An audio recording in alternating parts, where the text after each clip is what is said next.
I said, when do you want me to do it? And he says, tomorrow. I'm like, oh, okay. All right. I said, what do you want me to talk about? And he said, I don't care, whatever you want. I'm thinking, okay, great.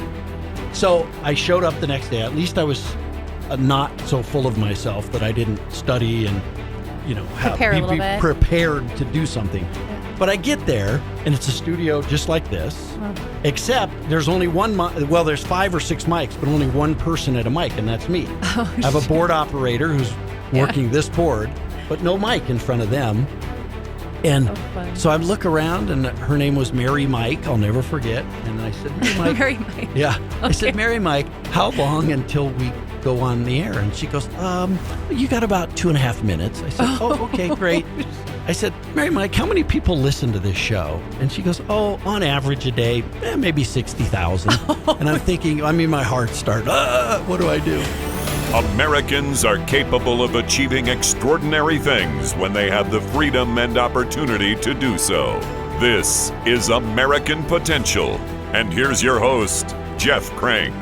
All right, welcome to this special episode of the American Potential Podcast. I'm Heather Andrews, Western Regional State Director for Americans for Prosperity. And today, the tables are turning in a truly exciting way. For over 200 episodes, we've had the privilege of hearing from Jeff Crank, our dedicated host, whose voice has become synonymous with this podcast. But today, we're diving deeper into the man behind the mic. Jeff's journey through the political landscape is nothing short of remarkable. Long before he became a familiar voice on the airwaves, he was deeply entrenched in the world of politics, interning and working for members of Congress, running for public office, navigating the intricate dance of policymaking and political campaigning.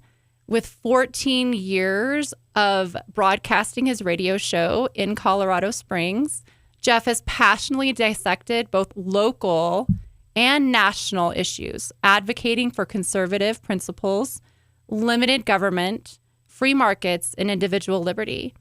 So join us as we explore the incredible story of Jeff Crank, his experiences, challenges, and triumphs in shaping the conversations that matter most. Jeff, thank you for allowing me to take the host seat for today. Yeah, thanks, Heather. This is exciting. I'm honored. Well, great. Well, first off, let's talk about and take a moment to appreciate just how incredible your experiences have been.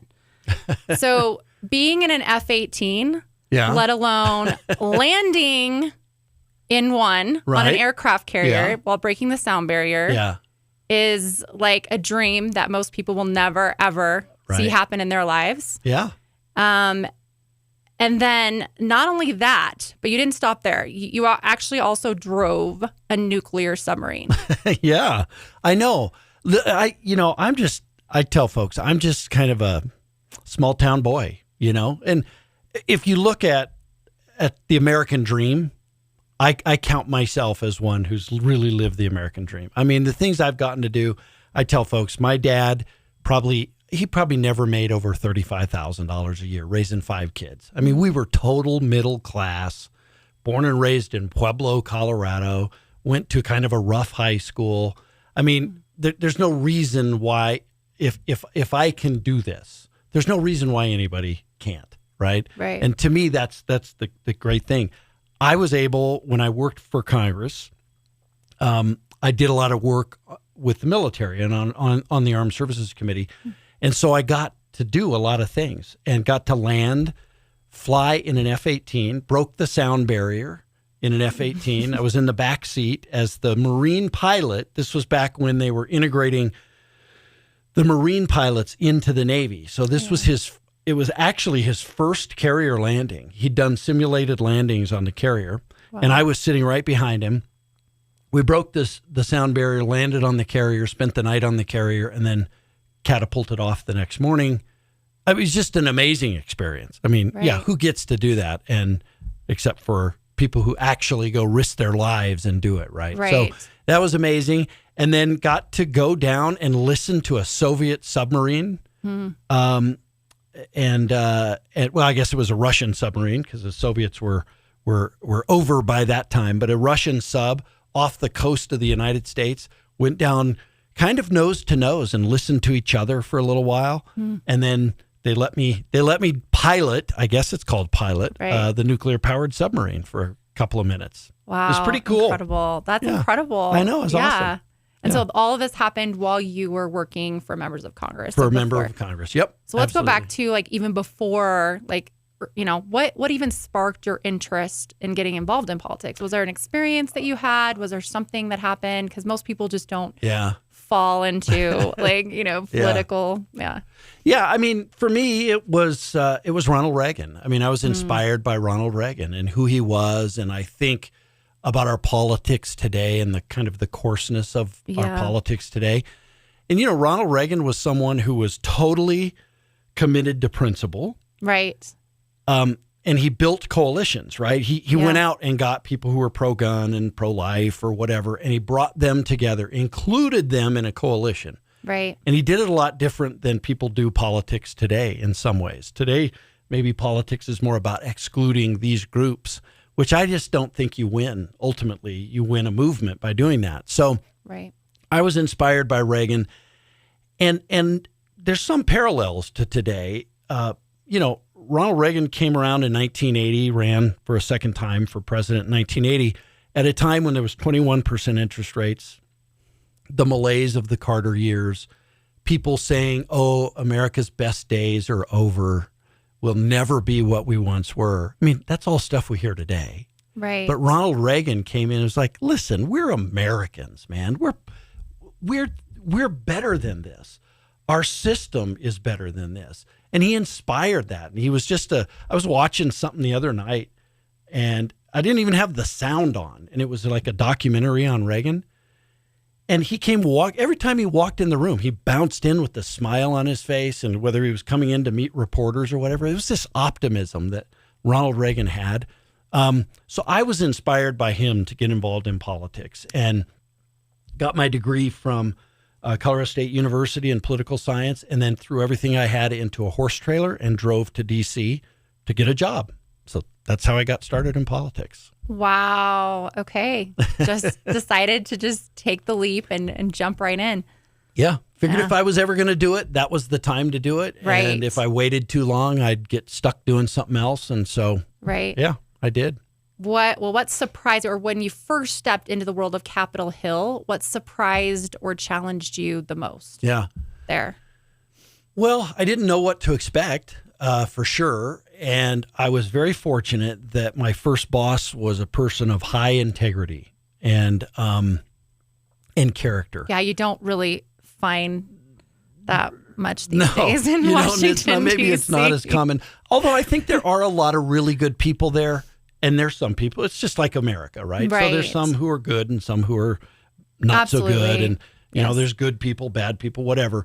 My boss was a very kind person, very principled person. And I think because of that, I always wanted to, I think it was a good experience for me, right? Mm-hmm. So I often think that if it would have been miserable and he would have been a jerk or treated his staff poorly or whatever, maybe I wouldn't have stayed inspired to stay involved in politics. But I found great opportunity to do some amazing things, right? Mm-hmm. Just being on staff, whether it was, you know, writing federal law that actually changed people's lives, or I didn't do a ton of casework, but occasionally one got bumped to me. And, you know, I remember a specific case where a guy was in the Army, and the Army was doing him wrong, to be honest with you. And he'd been in there, I think, 28 years, so he could retire, and they were going to reduce his rank.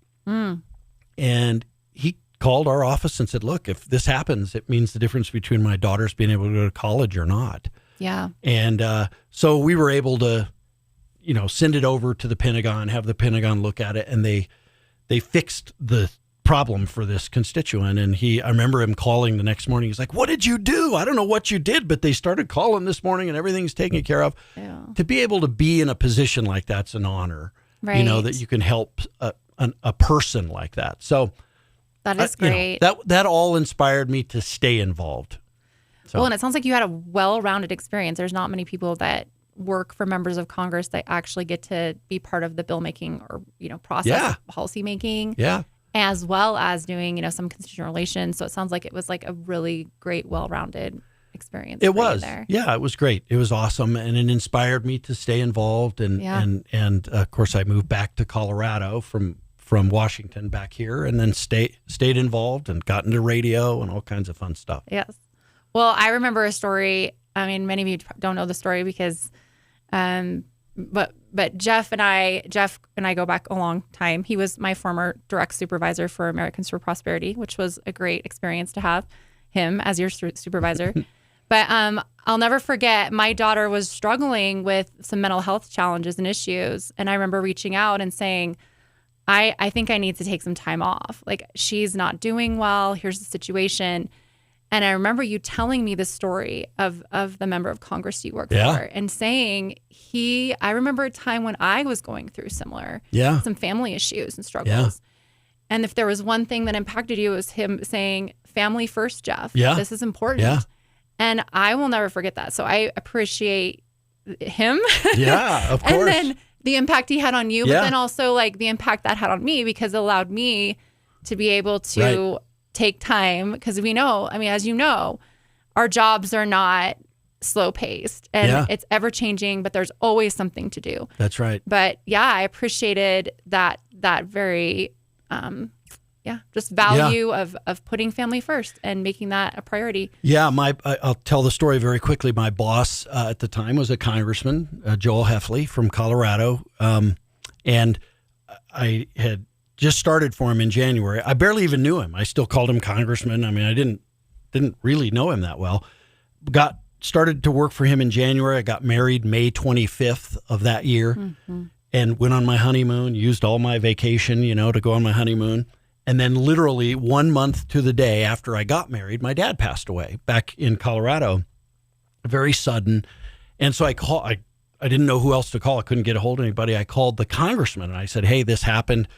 Can I take an extra day or two? I don't have any time off left. And he just said, Jeff, I'm so sorry to hear it.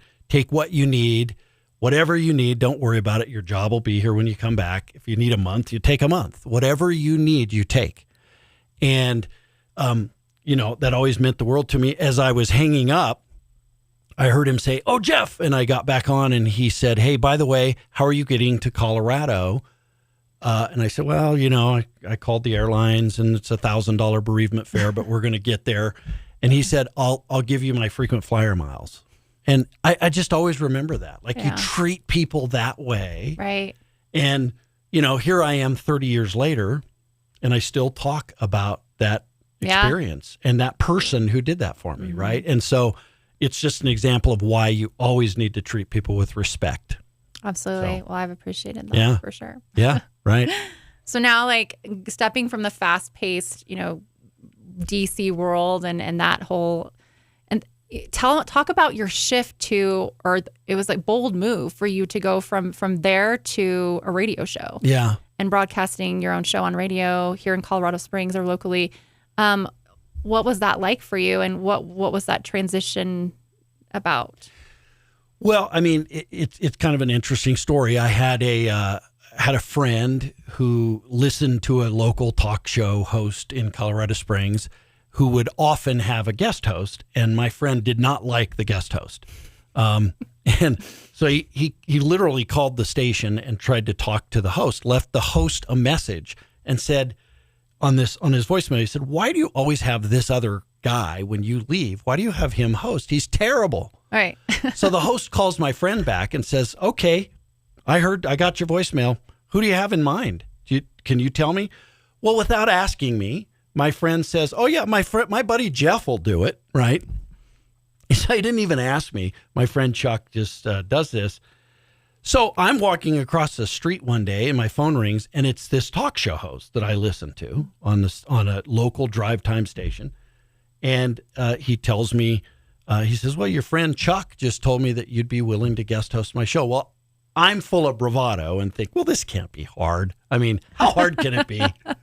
So I said, sure, I can do it. I said, when do you want me to do it? And he says, tomorrow. I'm like, oh, okay. all right. I said, what do you want me to talk about? And he said, I don't care, whatever you want. I'm thinking, okay, great. So I showed up the next day. At least I was not so full of myself that I didn't study and, be prepared to do something. Yeah. But I get there and it's a studio just like this, except there's only one, there's 5 or 6 mics, but only one person at a mic, and that's me. I have a board operator who's working this board, but no mic in front of them. And so I look around, and her name was Mary Mike. I'll never forget. And I said, Mary Mike. Mary Mike. Yeah. Okay. I said, Mary Mike, how long until we go on the air? And she goes, you got about 2.5 minutes. I said, okay, great. I said, Mary Mike, how many people listen to this show? And she goes, on average a day, maybe 60,000. And I'm thinking, my heart started, what do I do? And I got through it. And then they just kept inviting me back. I don't know why. I was terrible. I've heard that first tape, and nobody else will ever hear it again. I've made sure it's locked in a vault. I don't know why they kept asking me to come back, but they did. And over about 5 or 6 years of guest hosting, I got to where I got a little bit better. And then that's what I was going to ask you. Like, what skills or lessons from your political career did you use or helped? What helped, or which ones helped you? In that transition to radio, was there anything? The policy seems stuff. Like, yeah. Knowing policy and having passion about it, right? Mm-hmm. Like, it'd be one thing if you're doing a show and you're like, well, this is the policy. Yeah. Nobody cares about that. But if you have passion about liberty, right, or freedom, or some whatever issue, a specific issue, taxes, and why excessive taxation is wrong to impose on people. If you have passion about that, it comes across on the radio. And the radio particularly is something that, and you see me doing it, I wave my hands and all of that. Well, you can't see that on the radio, but you can hear it in my voice on the radio. Right. And so just learning how to do that, kind of the entertainment part of it. Mm-hmm. But I think the policy piece and the passion for that. Yeah.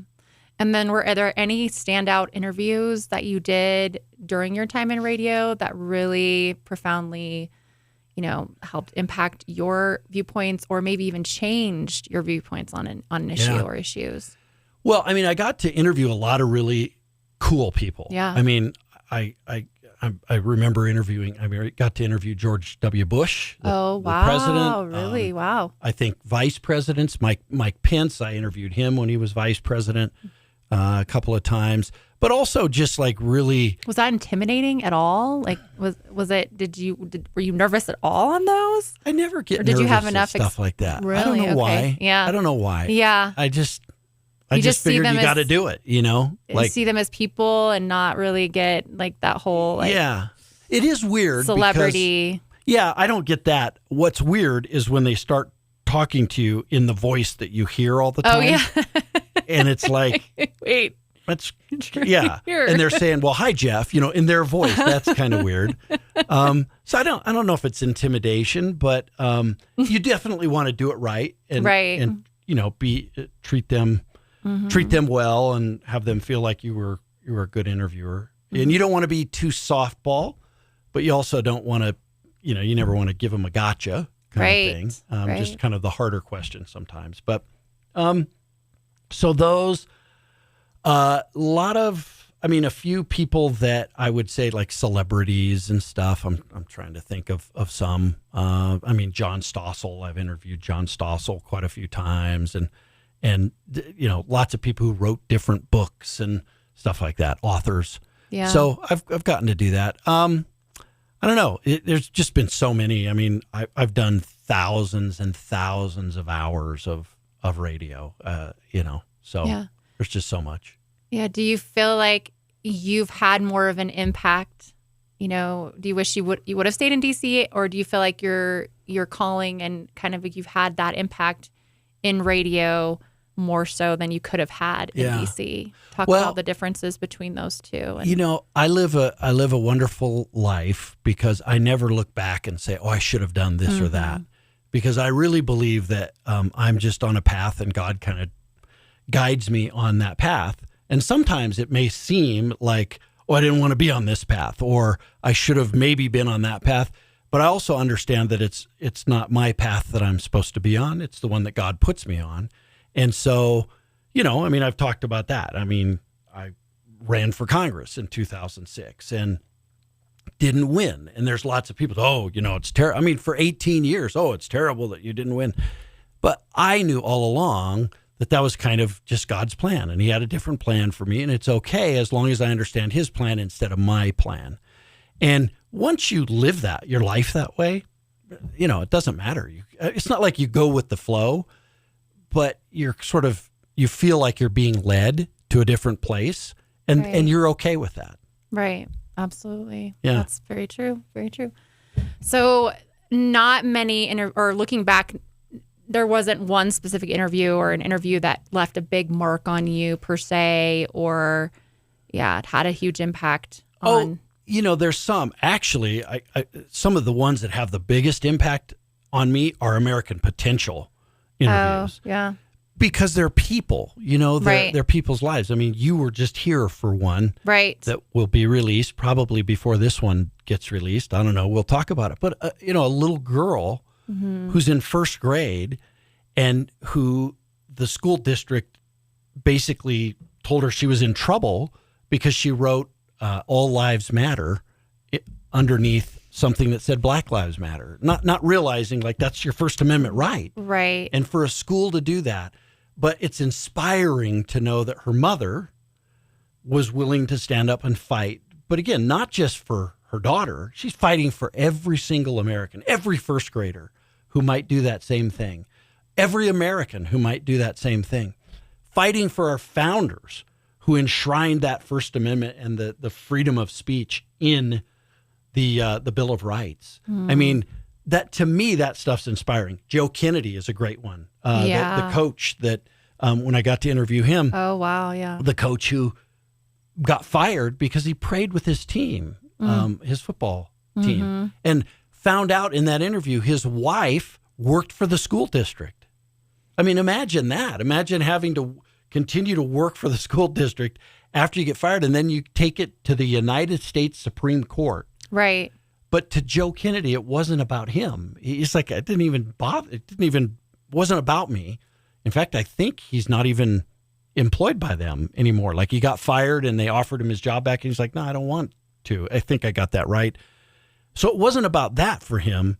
For him, it was about the principle of the First Amendment and freedom of religion. Yeah. So those are the most inspiring to me. Yeah. It's really sad that these are becoming more and more common. They are. Right? Which you're like hearing these stories about children going through things like this or lawsuits that are happening First Amendment. Right. Yeah. It's really scary. Yeah. Because I was going to ask you too, like, what is the difference that you've seen?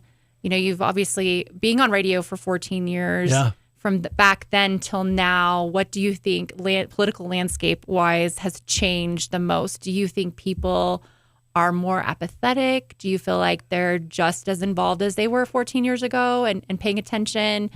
Where do you see things right now? Yeah, I do think that there is a little bit of that. I mean, obviously, there's this much more coarse discourse between politicians now and sides. It's not just politicians, it's people, right? Yeah. It's sometimes, sadly, it's a person and their cousin or a person and their sister who don't talk to one another over something so dumb as some political disagreement. We're better than that, right? First of all, we're better than that as Americans, and God made us better than that. He made us to interact and to be able to talk to one another. Right. And so I love talking to people who I disagree with. And I don't know, I've always kind of been that way, that I enjoy trying to win someone over and maybe it is my background on the radio, right? I had callers who called in and didn't agree with me, but I always felt like I could either convince them or I could get them to at least come to a draw and say, well, Jeff's a good guy. I mean, we may not agree on this issue, but he's somebody that I can reason with and discuss. So I think there's a more coarseness to our dialogue now than there was back then, which is very unfortunate. We need to change. And there is, I think, we used to maybe agree on what the end game was a little bit more. Like I think of it now, there's members of Congress. We all, 25, 35, 40 years ago, all members of Congress maybe saw different ways to get to a place for America, but we all agreed on the same place. We all agreed that capitalism was a good thing. Free markets were a good thing. Religious freedom was good. Freedom of speech was good, right? Let's take freedom of speech. We all agreed on that. That you may disagree with me, but you will defend my right to say whatever it is I'm going to say. Right. Absolutely. I'm not sure we all agree on that now. And that's more difficult, right? When you have people who say, well, I don't think you should be allowed to say that. Right. So right. Right. We've got to educate folks on what the First Amendment means. Unless you're on this side, then you can say, Right. Yeah. Agreed. Yeah. So everyone has a different idea of what the First Amendment means. Yeah. and the First Amendment, though, is simple. I mean, it really is. It just says the government can't tell you what to say. Right. And restrict what you say. Mm-hmm. So. Yep. All right. Well, switching gears for just a minute. Anyone that knows you knows, your love and passion for hunting and fishing. Yeah. And they don't seem just like a hobby. It's more like a way of life. It's an obsession. Okay. We can go to obsession. Yeah. Oh, it's an obsession. So what is it about the outdoors, that draws you in so deeply? And I'd just love to know that. Well, for me, I guess it's a lot of different things. I mean, there's certainly, you're trying to accomplish something. And it's not easy sometimes. I mean, I went on a sheep hunt that took 21 days. Yeah. So 21 days of freezing, blizzards. Are we talking camping? Yes. Yes. Yeah. Oh, yeah. Sleeping bags. Cold, not eating well, blisters on your feet. 21 days of that. Right. But you don't quit until you get your sheep. Right. And so to me, there's something kind of cool about that. I don't know. Maybe that's, they said it's an obsession. It's crazy. So I get that. But for me, what it's always been, and it was this way with my dad who took me hunting and my brother hunting together. Yeah. It was just awesome time we got to spend together. I do it with my son and my daughter now. Last time I went hunting with my son, who's 27 now, he texted me afterwards. He goes, "Hey, Dad, thanks for taking me. That was fun, just hanging out." We just talk, we talk in a way that it's just the two of us bouncing across a prairie or, walking a field or whatever. And there's just something cool about that. You really get to connect with people because you're relying on them. They're the only person there. You're not looking at your cell phone and doing all the distractions of the day of the day. So, for me, it's that quality time. And, it's kind of cool when if you're hunting a bear or something, I mean, they can eat you. So that's cool. Yeah. Yeah. Oh, that's so funny. So I'm curious about, and I've been to your home, one of your homes. And, there's plenty of wildlife. So, so can you tell listeners, like, if they were to come visit you, what kind of wildlife might they encounter in your home currently? Yeah. Well, my wife is a saint because she lets me, I don't know why. I don't know. It got to be crazy. And some of them I don't even have anymore. I mean, I have a full body mount of a mountain lion. Yes. In my house. So when you walk in the house, there's a mountain lion and looking it's staring at you. right at you. It stares right at you. That's right. I have my newest addition is a bear rug, big bear that I killed up in Alaska. Let's see, a moose. I've been a couple of moose. I shot a moose. My son shot a moose when he was 16. I've got a lot of Africa animals, not lions, and I don't want people to get all uptight. Plains game stuff, like gemsbuck and water buck and stuff like that. So I've got all that. Mountain goat, bighorn sheep. My sheep that took 21 days to get. So would you say that was your coolest adventure, your coolest hunting adventure was that one, or where of all the places and countries that you've been, what would you say was your favorite? I don't have a favorite. They're all my favorite. They're all my favorite. Africa's amazing to go to hunt there. It's just a totally different way of the way they do it is totally different than the United States. So that's that's amazing. Alaska is always top. I went to British Columbia on a moose hunt in British Columbia, had an amazing time there. My sheep hunt was awesome. Yeah. Yeah. So it's incredible. Yeah. I mean, yeah. And everybody knows, and you know that if you really want to get to Jeff, you talk to him about hunting. Everybody knows that. I mean, it's like the worst kept secret. No, it's just, I mean, we've been in meetings. We've been in Zoom meetings and there's Jeff, but then there's always an animal. There's something behind you but it's really cool. I mean, but I'm very shallow in this way because people will just say, people go, look, man, if you want Crank to like you, just go. So I hear you like to hunt. Oh, I heard you killed a bear. Oh, yes. Can I show you? Here. I mean, I got them all right on here. Oh, thank God. So thank funny. God for phones. Right? Yeah. Oh, that's funny. Okay, well, moving on to like Americans for Prosperity. Yeah.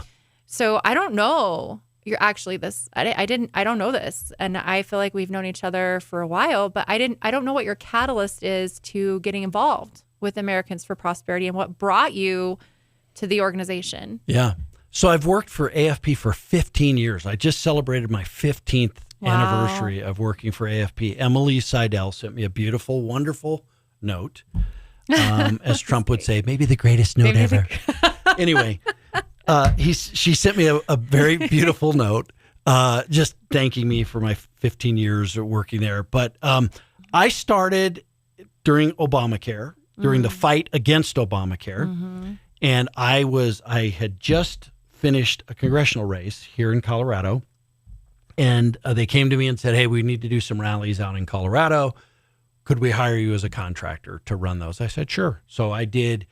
We had buses that came through and we would just do rallies in tons of cities around Colorado. So I'd finish a tour and then they'd call back and say, oh, well, how about you do another one? We just got another bus coming. And this is when you're a radio host, correct? Like when you're I was just starting. I was just starting as a talk show host. Oh, yeah. Wow. Yep. Okay. So you're doing that plus this. Wow. Right. Okay. And so I did it for maybe 3 or 4 months as a contractor. And then it was like every time I'd turn around, they'd be like, oh, we got another bus coming through. We don't And they were like, would you just like to work for us and start, get the chapter going for Colorado? It had been going. There was another guy who got it going, and then it was not for a while. And so I restarted the Colorado chapter. That was 2008. Wow. Or maybe 2009. Yeah, 2009. Gee, so that's how I got started with it. Been a long time. So looking back, how has your involvement with AFP impacted like both your career and your understanding of like grassroots movements, building coalitions like you kind of talked about earlier too? How has that helped? Well, AFP's been awesome. Number one, I mean, I can't believe, and we always talk about this, we can't believe we get to do this for a living. Right. I mean, because there's few jobs where you can do this and have the passion for doing something like this. So there's that aspect of it. But it's also a family. AFP is like a family. It really is. I mean, I think back over the 15 years and all the people that I've met, many of which I still work with. We care for one another. It's a great place to work. But, how has it impacted me? You bet. I mean, the value of grassroots, to see the power of people reaching out. And I mean, we've been able to stop bills in passing the United States Congress. I think of cap and trade is a great example. It would have passed had it not been for a groundswell of people on the ground across America. And AFP was really the driving force behind that, in my view, the grassroots driving force in helping stop cap and trade. So yeah, and that's what I was going to ask you next. What has been most, or one of the most rewarding moments, or one of the greatest successes you've seen with AFP, with being involved with AFP? Because I know that there's been a lot. I mean, I'm sure on the national level, but I mean, you've seen probably a lot on the state level, not so much in Colorado. Sadly. Well, no, I think there was a lot of great victories we had in Colorado. Oh, that's good. Some people internally may say the P cards that I got P cards yes, at AFP. Right. Yeah, Thank everybody you. may say that. Thank you. But to the rest of the of the hundreds of thousands listening to this, that'll make no sense. I would say, Taxpayer Bill of Rights Oh, here, yes. and defending I the didn't know Taxpayer that Bill was of Rights. Americans for Prosperity. That was the impetus to it that. had or one of already the- one of them. passed. Okay. It was already on the books, but the defense of defending, it, right. defending it, I think at very critical times when I yeah. was the head of AFP, and then after me, there were several others, Yes. including Jesse Mallory, who is there now, defending the Taxpayer Bill of Rights. And really nobody's been there to defend it in Colorado. There've been a few groups out there, Independence Institute and others, but AFP has been there in a big way, defending it, making sure that it stays on the books, that legislators are held accountable for Right. trying to go around it. And Jesse's doing a great job on that. So to me, that's probably one of the big things that we were able to do. But on the national level, fighting lots of different things, cap and trade, and fighting. We didn't ultimately win the Obamacare fight, but we fought that one, and we built a grassroots organization around that. Right. Well, and I would say that was we still had a lot of wins with that as well, with getting some significantly better members of Congress elected. Absolutely. With wiping kind of the slate clean in several states and the movement to get new, more constitutionally minded senators and representatives elected. Yeah, that's right. And I think if you look at even the Tax Cuts and Jobs Act during the Trump administration, Right. AFP was, really pushing for that.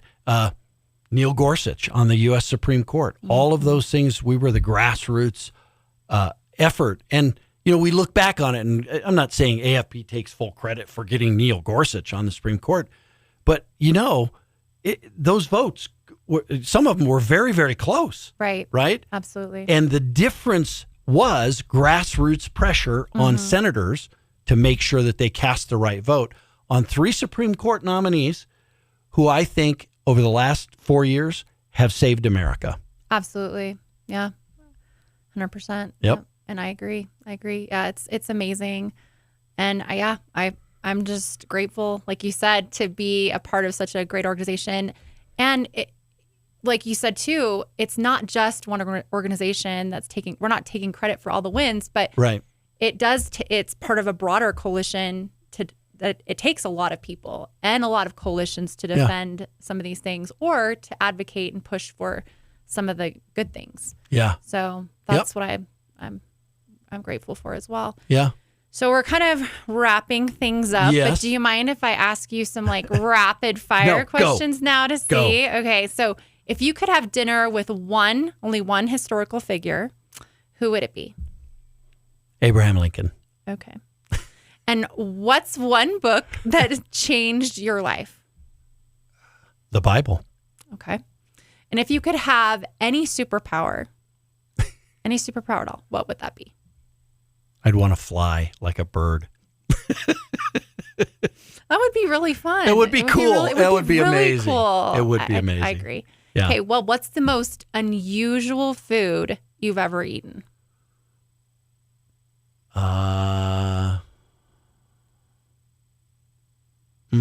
I've eaten a lot. I don't know what. I don't know what. Some kind of wild game. I was going to say some kind of weird wild game. A hard time with this one. Like wildebeest or something. Right. Not many people. Have eaten. I don't even know if I've ever seen a wildebeest, actually. Right. So. Or I've eaten mountain lion. Okay. How about that? Yeah, that's kind of weird. Yeah, it's very odd. It's weird. Rattlesnake. I mean, a lot of people have eaten snakes, but that's kind of weird. That's kind of odd. Yeah. Yes, it is. Definitely unusual. Can't say I've ever partaken. No. You should do that.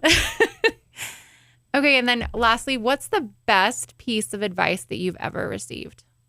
Wow. These are hard questions. Sorry, I don't really care for these.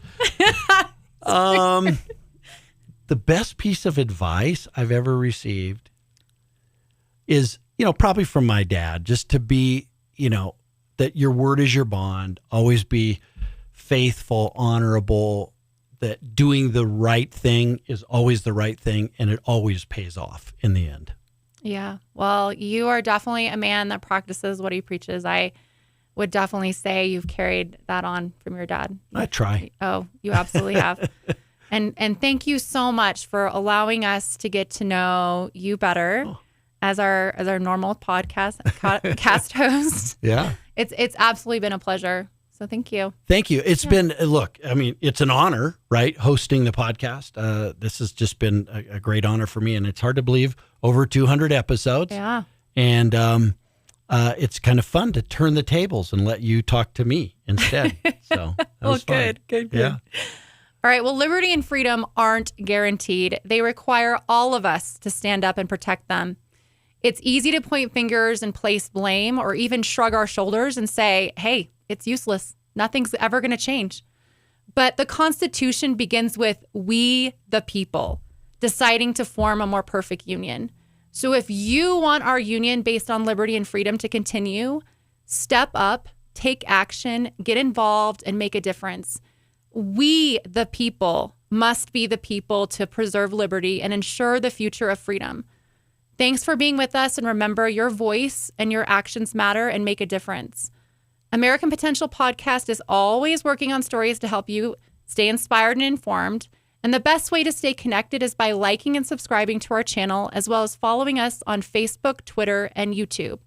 And if you know of a great story of someone that's working on expanding freedom and opportunities that we should share, please be sure to go to our website, AmericanPotential.com, and fill out our Share Your Story section.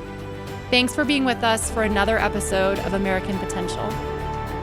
Thank you for listening to American Potential. You may listen to more stories from Americans working every day to expand freedom and opportunity in their communities by visiting AmericanPotential.com.